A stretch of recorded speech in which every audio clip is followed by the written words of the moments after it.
Now, there are two other energy nutrients. I learned about protein. What's the other one? Meat. Fat, man. Fat is able to store energy for the body longer than the body can store carbohydrates. So, when we run out of carbohydrates, we use fat for energy. You might say that. In a way, Fat Man backs up Carbo Queen when she gets in trouble. See? Wow! Now, do you see how the nutrients help each other out? As a team, they cannot be beat, but alone, well, they might be in trouble.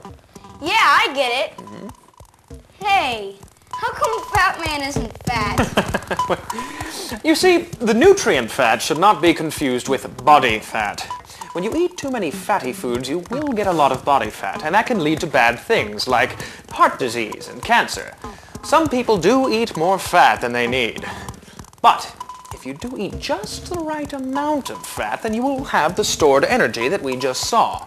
Here, I'll show you some foods that contain fats. Foods such as milk, butter, cheese, meats, margarine, vegetable oil, mayonnaise, and nuts all contain fats that your body uses to store energy.